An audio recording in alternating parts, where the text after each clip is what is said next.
perkenalkan saya Nia Aida Idrisna NIM 214021154. Saya di sini akan membuat suatu tanggapan terkait dengan berita ancaman resesi 2023 dan krisis 2008. Faisal Basri paparkan perbedaan kondisinya. Menanggapi dengan beritanya ancaman resesi 2023 oleh Bapak Faisal Basri telah memaparkan beberapa kondisi pada tahun 2008 sampai 2009. Bapak Faisal beranggapan bahwa kejadian tersebut dipicu oleh krisis finansial global di Amerika Serikat. Dan beliau juga memaparkan pada saat itu investasi berbagai sektor hancur yang bermula dari kejatuhan sektor finansial.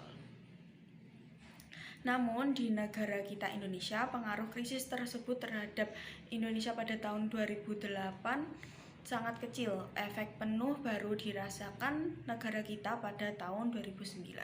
Nah, dari situlah bisa disimpulkan bahwa yang terkena imbas dari hal tersebut adalah negara sistem keuangan terintegrasi dengan sistem keuangan global.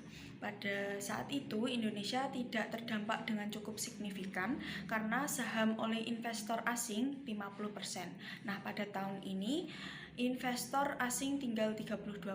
Hal ini tentunya menjadi pertanda baik atau berita baik tentang resesi. Namun demikian, kita tidak boleh lemah atau tidak boleh menyepelekan tentang resesi.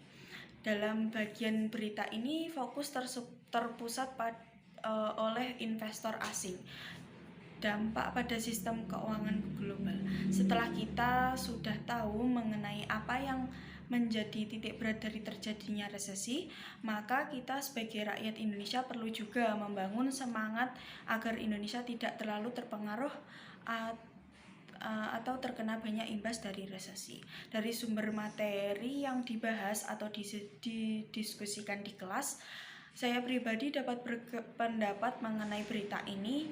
Kita sebagai warga negara harus bisa menekan angka persentase investor asing menjadi lebih kecil lagi. Bagaimana caranya? Pertama, dengan mendirikan bisnis yang juga memperhatikan lingkungan bisnis baik internal maupun eksternal. Mengapa demikian?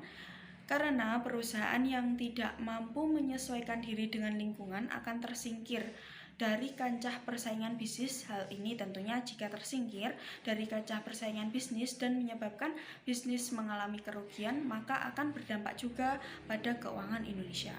Yang kedua, kita bisa mendukung PT-PT Indonesia dengan membeli saham mereka. Karena jika kita membeli saham PT di Indonesia, maka kita juga akan meminimalisir angka investor asing. Nah, seperti yang dibahas di atas bahwa investor asing dapat berpengaruh terhadap resesi, maka kita juga dapat meminimalisirnya dengan membatasi investor asing untuk gabung dengan perusahaan atau bisnis dalam negara kita. Dengan cara di atas tentunya belum cukup untuk meminimalisirnya. Karena suatu perusahaan harus mempunyai manajemen yang kuat, kita sebagai warga negara harus juga memperhatikan perencanaan atau planning, organizing, actuating yang ada pada bisnis kita. Karena keterampilan manajemen juga diperlukan dalam menghadapi resesi, dan juga manajemen sebagai kegiatan mengelola sumber daya untuk mencapai sasaran organisasi secara efisien dan efektif. Untuk mencapai sasaran suatu organisasi, maka kegiatan manajemen merealisasikan fungsi-fungsi manajemen dalam tindakan nyata atau organik. Dalam berbisnis, kita juga harus memperhatikan mengenai pemasaran. Segi perusahaan, pemasaran sangat penting kaitannya dengan laba atau hasil yang kita dapatkan. Dengan cara-cara di atas, menurut saya bisa meminimalisir adanya resesi pada negara kita. Sekian video tanggapan dari saya. Terima kasih. Wassalamualaikum warahmatullahi wabarakatuh.